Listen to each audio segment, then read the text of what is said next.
मुरादाबाद में यूपी सरकार के पंचायती राज मंत्री ओपी राजभर ने गंगा एक्सप्रेसवे को विकसित भारत के संकल्प का हिस्सा बताते हुए इसकी जमकर सराहना। उन्होंने कहा कि पीएम मोदी के नेतृत्व में देश विकास की नई ऊंचाइयों की ओर बढ़ रहा है। अखिलेश यादव पर हमला बोलते हुए राजभर ने उन पर जातीय राजनीति और समाज में तनाव फैलाने का आरोप लगाया। उन्होंने कहा कि सपा शासनकाल में दंगे और अराजकता का माहौल था, जबकि योगी सरकार में कानून व्यवस्था बेहतर हुई है। बंगाल चुनाव और आईपीएस अजयपाल शर्मा के मुद्दे पर भी उन्होंने प्रतिक्रिया दी और विपक्ष पर दोहरा रवैया अपनाने का आरोप लगाया। साथ ही उन्होंने विभिन्न घटनाओं का हवाला देते हुए सपा पर गंभीर सवाल उठाए। वो सुविधा न हो और अगला लक्ष्य है हमारा कि जो 57,649 गांव बचे हैं, सभी गांव में डिजिटल लाइब्रेरी कंप्लीट हो जाए अगले सत्र तक। और हर नए पंचायत स्तर पर हम FST बनाने जा रहे हैं।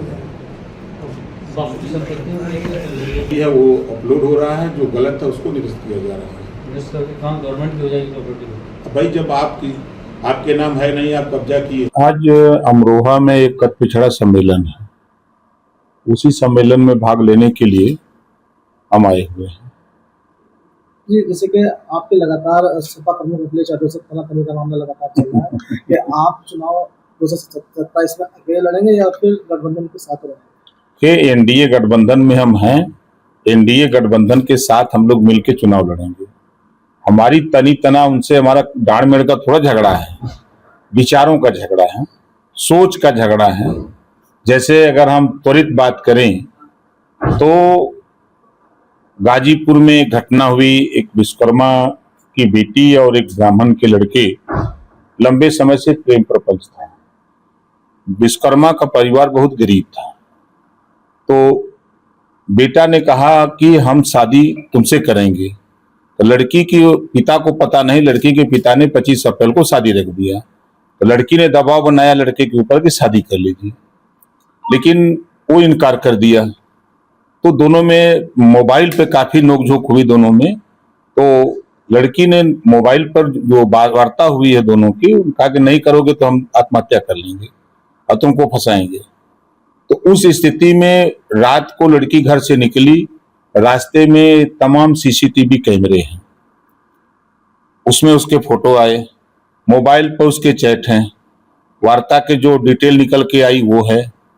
पीएम रिपोर्ट कह रही है कि नदी में पानी में डूबने से मृत्यु हुई। अब उस बात को अखिलेश जी कह रहे हैं हत्या की गई, रेप किया गया। तो हमारा कहना है कि आप जहां यादव बनाम हो रहा है, बाराबंकी में राजभर की हत्या यादव ने कर दिया। महज आइसक्रीम बेचने वाला राजभर था, आइसक्रीम वो मांगे, एक आइसक्रीम दो, आइसक्रीम दिया, उसके बाद पैसा मांगा था, उसकी मुड़ी काट दिए। वहां आपका डेलीगेट क्यों नहीं जा रहा है? आप वहां क्यों नहीं जा रहे हो? देवरिया में राजकुमार चौहान की दिन में यादव ने गोली मार करके हत्या कर दी, आपका डेलीगेट वहां क्यों नहीं जा रहा है? आपका कौशाम्बी में पाल की बेटी के साथ 4 यादवों ने रेप किया, उसकी हत्या कर दी, पीएम रिपोर्ट भी आ गई, आपका डेलीगेट वहां क्यों नहीं जा रहा है? आपका डेलीगेट इटावा में जब ब्राह्मण और यादव की बात आई कथावाचक को लेकर के, तो अखिलेश जी ने कहा ना कि यादव भी कथा कह सकता है, पढ़ा लिखा है। लेकिन आप जब ज्यों जाते हो आजमगढ़ अपने गृह प्रवेश में, तो फिर वहां 6 गो पंडित जी को बुला के गृह प्रवेश कराते हो, तो फिर यादव को नकार दिया कि यादव विद्वान नहीं है, यादव कथा नहीं कह सकता, यादव मंत्र नहीं पढ़ सकता। तो दोनों बात तो आप ही कह रहे हो। तो हमारा मकसद है कि प्रदेश में जब आपकी सरकार थी तो 1000 दंगे हुए, 1200 जन की हानि हुई, जो सरकारी आंकड़ा है। आप जहां हैं बगल का मुजफ्फरनगर जिला, दंगे हो रहे थे, कर्फ्यू दंगे हो रहे थे, लोग आपस में कट मर रहे थे, SFI में नाच देख रहे थे। एज ए मुख्यमंत्री, तो मुख्यमंत्री का कर्तव्य होता है कि पहले लॉ एंड ऑर्डर अपना ठीक करो, नाच तो कभी भी आप देख सकते हो। तो ये चीजें जब उनको कही जाती है तो ये बात बुरी लगती है। पिछड़े समाज में 27% रिजर्वेशन है। 3 सितंबर 2013 को हाईकोर्ट ने कहा कि 12 जातियां पिछड़े वर्ग के आरक्षण का लाभ ले रही हैं, शेष जातियां नहीं पा रही हैं, इसको बांट करके दिया जाए। एज ए मुख्यमंत्री अखिलेश यादव जी, तो आपने हाईकोर्ट की भी बात नहीं मानी, जब अभी सुप्रीम कोर्ट ने कहा कि कोटे में कोटा कर दिया जाए, जिनको आरक्षण का लाभ नहीं मिला है उनको बांट करके एक अलग कर दिया जाए, उनकी व्यवस्था अलग बनाई जाए। उस पे आपके जबान में ताकत नहीं है कि आप कुछ बोल सकें, चाहे लोकसभा में हो चाहे उनके नेता विधानसभा में हो, कभी बोलने की हिम्मत नहीं है। विपक्ष का काम होता है कि जो चीजें सरकार का ध्यान न जाए तो वो मजबूती से सरकार का ध्यान उधर ले जाए। ये काम है, इसको करिए, क्यों नहीं कर रहे हैं? लेकिन समाजवादी पार्टी का एक नेता भी नहीं कुछ बोलता है। इस नाते हमारी उनकी विचारों को लेकर के हम कहते हैं, अगर ब्राह्मण की हत्या होती है तो आप यादव के यहाँ चले जाते हो, अब फिर यादव ब्राह्मण के यहाँ क्यों नहीं जाते हो?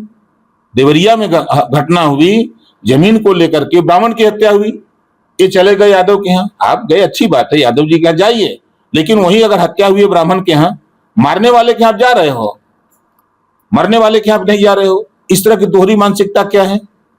इसको लेकर के हमारा उनका मतभेद है और हमारा उनका डांड मेड़ के खेतों का झगड़ा नहीं है। ये पंचायत चुनाव हाई कोर्ट में विचाराधीन है।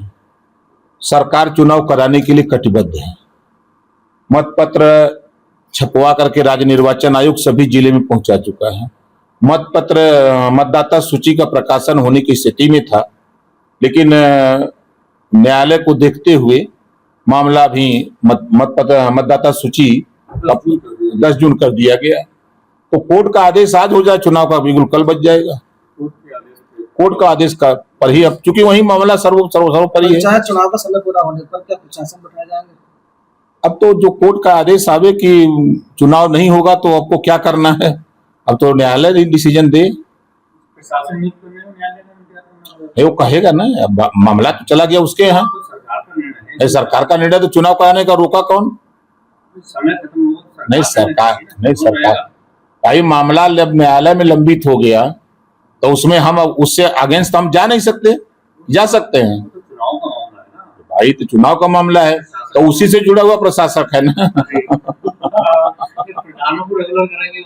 भाई अब वो देखिए, अब न्यायालय का जो आदेश आएगा उस आदेश के बाद अगर खाली वो चुनाव हाँ या ना में करता है, तब उसके बाद कैबिनेट की बैठक, अकेले हम डिसीजन तो ले नहीं सकते। कैबिनेट की बैठक हुई, कैबिनेट में फैसला होगा। बिल्कुल हम का तैयार थे, हम तो तैयार थे। महिला आरक्षण को लेकर लगातार पुस्तकों के जाना सरकार के क्या कहेंगे? देखिए 30 साल से लगातार, चाहे कांग्रेस के साथ Samajwadi party, Bahujan Samaj party, DMK, Trinamool, सारी पार्टियां एकजुट होकर सरकार बनाई थी देश में। उस समय भी महिला विधायक इन लोग पास नहीं कर पाए। लटकाना भटकाना इन लोगों का काम रहा। 30 साल से उसको पेंडिंग में रखा। माननीय नरेंद्र मोदी जी और माननीय गृह मंत्री अमित शाह जी, दोनों लोगों की मंशा थी कि 2029 में हम महिलाओं को 33% रिजर्वेशन देकर जो 2037 में विकसित भारत बनाने का सपना है उसमें इनका भी योगदान हो। अब उस रिजर्वेशन देने को लेकर के बिल आया, नारी शक्ति बंधन अधिनियम बिल आया। अब उस बिल पर भाषण तो दिए कि हम महिलाओं के आरक्षण के समर्थन में हैं, लोकसभा में आप सब लोगों ने देखा सुना। तो अब जब वोटिंग हुई तो सारे विपक्ष के लोग खिलाफ हो गए, वो बिल गिर गया। तो अब महिलाओं के अगर समर्थन में आप हो तो फिर इस तरह की बात क्यों करते हो? दूसरी बात कि 68, जब देश की आबादी 68 करोड़ थी तो 543 लोकसभा सीटें बनी। 2011 की जनगणना के हिसाब से 860 सीटें होती हैं। तो 860 सीटों पर बना करके महिलाओं का हिस्सा, पुरुषों का हिस्सा, जो सिस्टम है उस सिस्टम के तहत कार्रवाई हो रही थी। लेकिन विपक्ष नहीं चाहता है, खाली ये चाहता है कि हमारी माँ रहें, बहन रहें, पत्नी रहें और महिलाएं न आवें। ऐसा उन लोगों ने प्रदर्शन किया। देखिए हम लोग बराबर चुनाव की तैयारियां में रहते हैं और सीट तो मांगेंगे ही। इस बार सीट तो मांगेंगे, मिल जाती है तो लड़ेंगे, नहीं मिलेगी तो कोई दिक्कत नहीं है। ये कुल मिला के पश्चिमांचल, मध्यांचल और पूर्वांचल में मिलाकर के हम लोगों ने 62 सीट वो तैयार की है कि 62 सीटें 100% जीतेंगे। गठबंधन में हम ग्रास रूट तक booth committee, sector committee, block Vidhan Sabha committee सब कंप्लीट कर लिए हैं उन विधानसभाओं की। उसी में से जो सीट हमको मिलेगी और वो लड़ेंगे। और हमारा प्रयास है कि तीसरी बार एनडीए की बहुमत की सरकार बने, ये हमारा प्रयास है। पश्चिम में कौन सी सीट जैसे एक अब आप मार कराना चाहते हैं। पश्चिम में ओवरऑल कितनी सीटें हम लोग बुंदेलखंड और पश्चिमांचल में 8 सीटें।